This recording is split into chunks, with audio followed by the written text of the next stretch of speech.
हाय बच्चों, आपका स्वागत है। मैं गोपाल शुक्ला, आपका मैथ्स टीचर। आज आपको अध्याय 2 जो कि बहुपद है उसके निम्न बिंदुओं पर जो है चर्चा करेंगे। बहुपद, बहुपद की घात, बहुपद का निरूपण, बहुपद का मान, बहुपद के प्रकार, बहुपद के शून्य और बहुपद के शून्य का ज्यामितीय अर्थ। तो सबसे पहले हम शुरुआत करते हैं बहुपद से।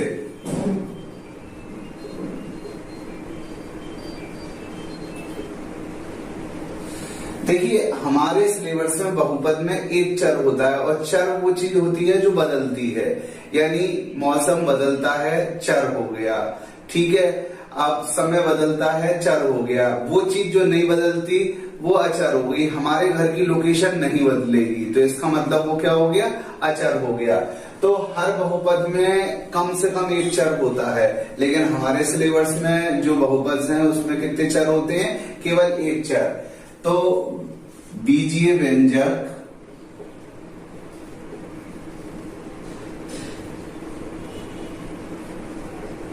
जो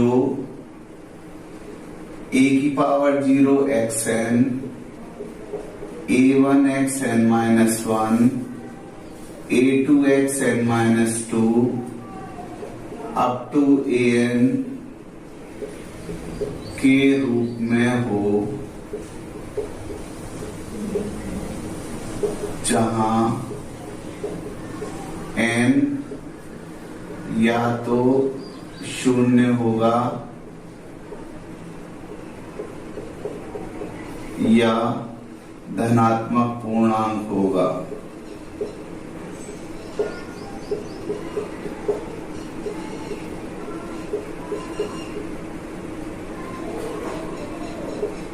तथा a0, a1, a2 up to an वास्तविक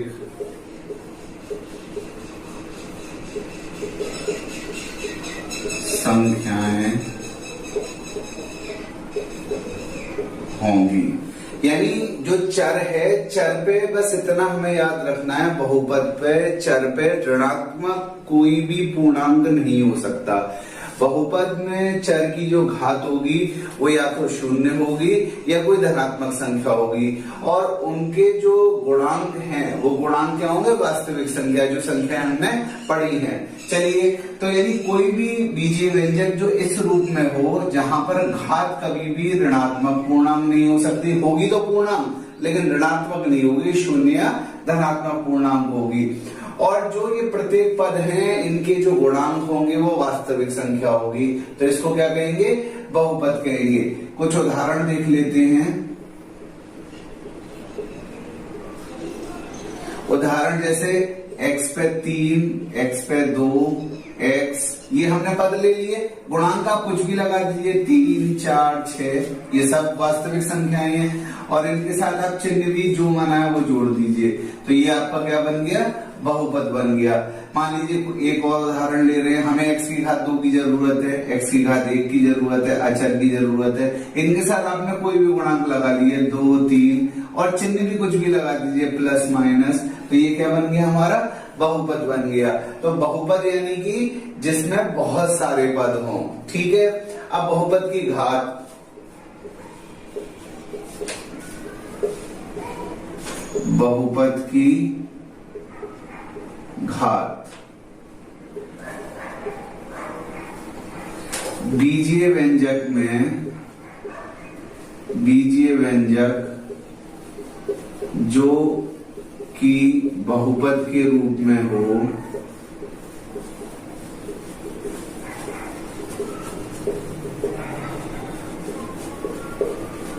x की या चर की, आप लिख लीजिए, चर की सबसे बड़ी घात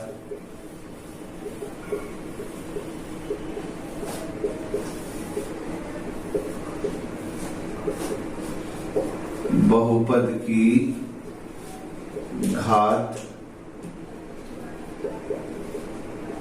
कहलाती है। यानी बीजीय व्यंजक जो कि बहुपद के रूप में हो, चर की सबसे बड़ी घात बहुपद की घात कहलाती है। जैसे मान लीजिए ये उदाहरण है इसमें x की सबसे बड़ी घात क्या है? 3 है, तो घात क्या हो गई यहां पर? बहुपद की घात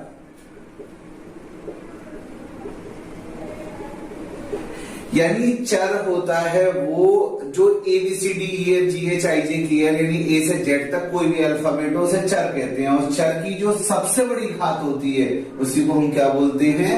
बहुपद की घात बोलते हैं। तो दोस्तों ये बात हमें समझ में आई कि हमारा बहुपद जो होता है वो बहुत सारे पदों को जोड़ने से बनता है। उसमें चर होता है और चर की घात पूर्णांक होती है, वो भी या तो धनात्मक पूर्णांक होगी या शून्य होगी, ऋणात्मक पूर्णांक नहीं होंगी, और उसके गुणांक कोई भी वास्तविक संख्याएं हो सकती हैं। उनको जब आप प्लस माइनस चिन्ह से जोड़ लेंगे तो वो क्या बन जाएगा? बहुपद, और उसमें x की जो सबसे बड़ी घात होगी वो क्या कहलाएगी? बहुपद की घात कहलाएगी। अब ये सीख लेते हैं कि बहुपद का निरूपण कैसे होगा।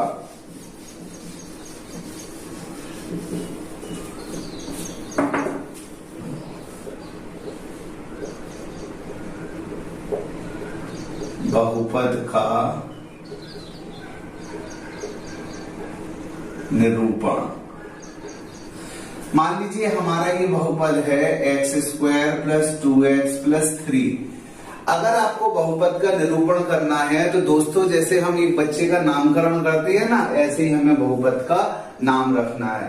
अब सबसे पहली चीज तो ये बहुपद है किस चीज में? तो x चर में है, क्योंकि चर ही, देखिए जो चीज हम नहीं जानते उसी की तो उत्सुकता होती है, क्या होगी? 3 हमें पता है, 2 पता है, x नहीं पता, तो x यहाँ पर क्या हो गया? चर हो गया। तो आपको इसके निरूपण में A से लेके Z तक कोई भी अल्फाबेट ले लीजिए। सपोज कर लीजिए किसी का नाम है गिरीश, तो हमने G ले लिया।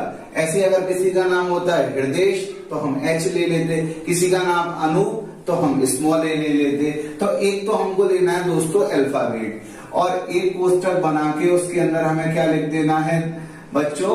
हमें लिख देना है वो चर, यानी कि जिस चर में वो बहुपद है। तो इस तरीके से हम बहुपद का निरूपण करते हैं। मान लीजिए ये दूसरा बहुपद है, इसका निरूपण करना है।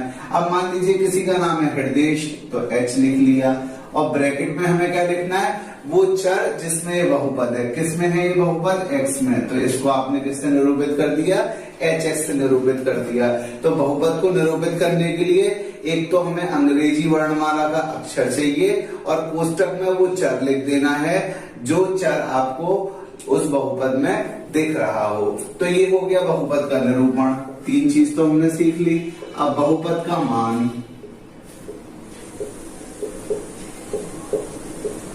बहुपद का मान माना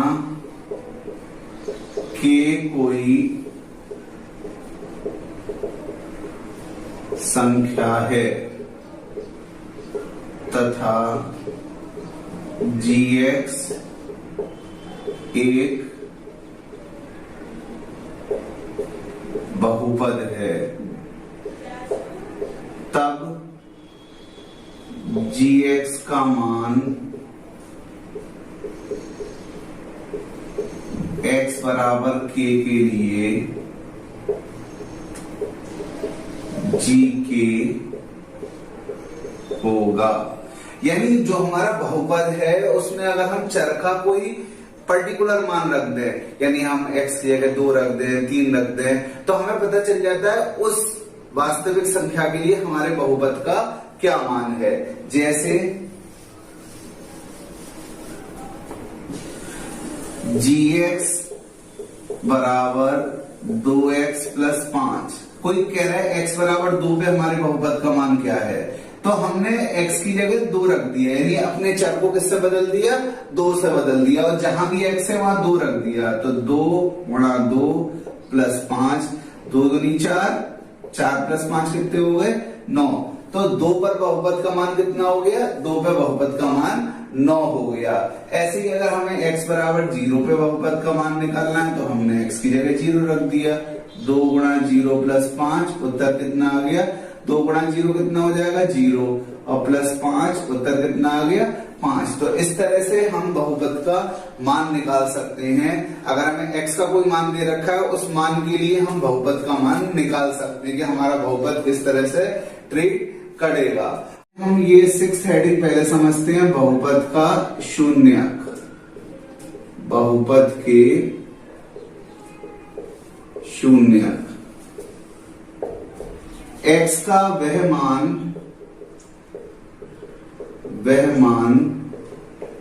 जो बहुपद में रखने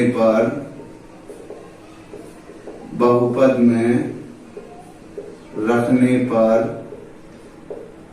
उत्तर शून्य हो जाए,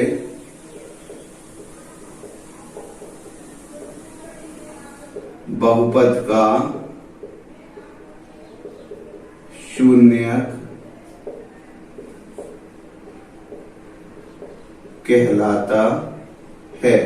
जैसे मान लीजिए हमने ये ले लिया x-2 और हमने x का मान 2 रख दिया यहां पर, तो f2, तो x की जगह 2 रखना है, 2 - 2 उत्तर कितना आ गया 0। तो x का मान वो जिसे रखने से आपका बहुपद 0 के बराबर आ गया, वही क्या कहलाता है, बहुपद का शून्यक। तो यहां पर x = 2 क्या हो गया, बहुपद का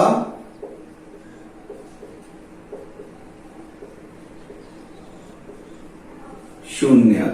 तो ये क्या हो गया आपका, बहुपद का शून्यक। यानी x का कोई मान जैसे हम अगर रख दें बहुपद में और वो बहुपद किसके बराबर हो जाए, 0 के बराबर हो जाए, तो उसे क्या कहते हैं, बहुपद का शून्यक कहते हैं।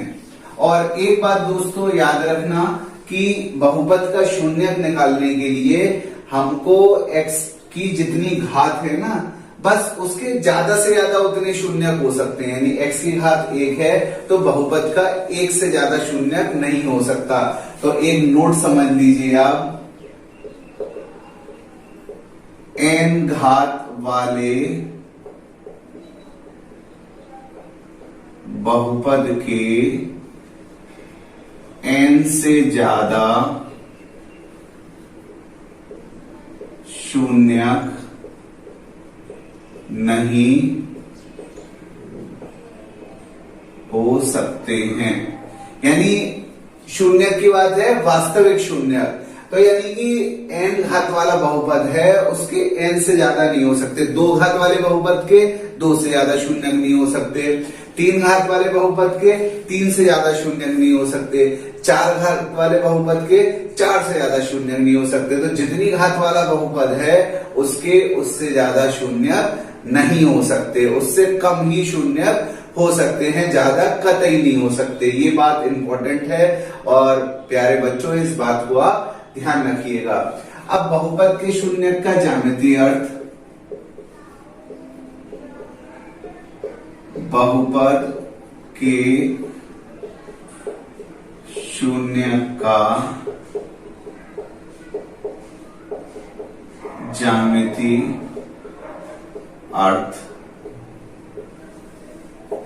देखिए, जब भी हम किसी बहुपद का ग्राफ खींचते हैं, कोई भी बहुपद हो, तो अगर हमने ग्राफ खींचा तो वो ग्राफ जैसे हमने खींचा, मान लीजिए सरल रेखा है, ये हमारी x अक्ष हो गई, ये y अक्ष हो गई, तो हमने ये ग्राफ खींचा। अब ये जो ग्राफ x अक्ष को जिस बिंदु पे काट लेगा, ये क्या कहलाएगा, ये बिंदु क्या हो जाएगा आपका, ये बिंदु हो जाएगा बहुपद का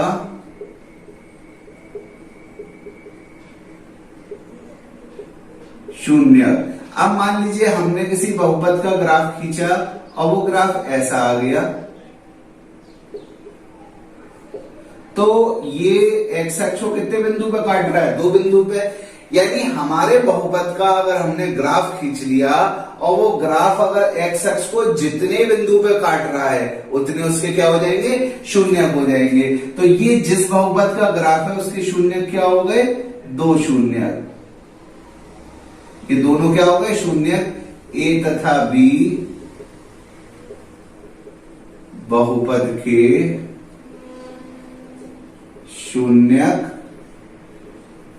हैं, जिसका भी ग्राफ हमने खींच रखा है। तो यानी ज्यामिति के रूप में बहुपद का शून्यक क्या होगा, यानी अगर हमें कोई बहुपद दे रखा है उसका अगर हम ग्राफ खींच लें तो ग्राफ कुछ भी आ सकता है, वक्र के रूप में आ सकता है, सरल रेखा के रूप में आ सकता है, लेकिन वो अगर एक्स अक्ष को काट रहा है तो उसके उतने ही शून्य हो जाएंगे। अब मान लीजिए ये हमारा ग्राफ है और ये एक्स अक्ष को काटेगा ही नहीं, इसको आप बढ़ाएंगे, एक्सटेंड भी करेंगे तो ये एक्स अक्ष को नहीं काटेगा, तो इसका मतलब बहुपद का कोई भी शून्यक नहीं है। यहां पर क्या हो गया, बहुपद का कोई भी शून्यक नहीं है। तो ये पता करने के लिए कि बहुपद के कितने शून्यक है, आप उसके ग्राफ को ड्रॉ करिए, और ग्राफ को अगर ज्यामितीय तौर पे आपको पता करना है, और ग्राफ एक्स अक्ष पे कितने बिंदु पे काट रहा है, जितने बिंदु पे काटेगा उतने ही उसके क्या हो जाएंगे, शून्यक हो जाएंगे। अब चलिए जो लास्ट पॉइंट बचा है बहुपद के प्रकार, उसको सीख लेते हैं।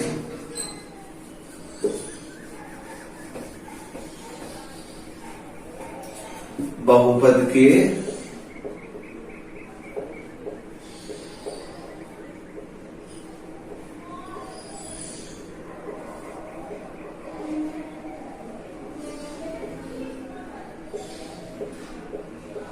रैखिक बहुपद,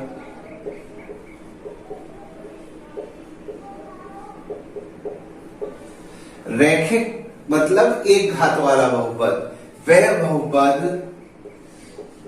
वह बहुपद जो ax प्लस b के रूप में हो, जहां a 0 के बराबर ना हो, ये क्या कहलाता है, रैखिक बहुपद। क्योंकि अगर a 0 हो गया तो ये वाला पद नहीं रहेगा, और ये वाला पद नहीं रहेगा तो x तो रहेगा ही नहीं, और चर नहीं रहेगा तो चर पे एक घात कैसे हो जाएगी, और रैखिक माने एक घात वाला बहुपद। तो चलिए अब रैखिक बहुपद के कुछ उदाहरण देख लेते हैं, जैसे 2x प्लस 3x माइनस 7, ये इसके क्या हो गए, ये इसके उदाहरण हो गए।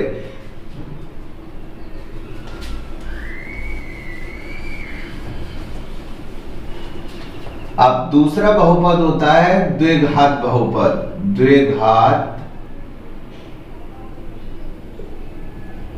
बहुपद, वह बहुपद जो ax square plus bx plus c के रूप में हो, जहां a 0 के बराबर नहीं है, क्योंकि a 0 के बराबर हो जाएगा तो दो घात वाला पद ही खत्म हो जाएगा, तो फिर उसको दो घात बहुपद नहीं कह सकते हैं। उदाहरण, अच्छा उदाहरण आप खुद बना सकते हैं, x की घात 2, x की घात 1, x की घात 2 वाला पद जरूर होना चाहिए, तो यानी इसके साथ कोई भी आपने अशून्य संख्या लिख दी और यहाँ पर 3 लिख दिया, चिन्ह आप अपने मन से लगा दीजिए, जो माना है वो लगा दीजिए। ये क्या हो गया, उदाहरण हो गया किसका, द्विघात बहुपद का। और तीसरा त्रिघात बहुपद,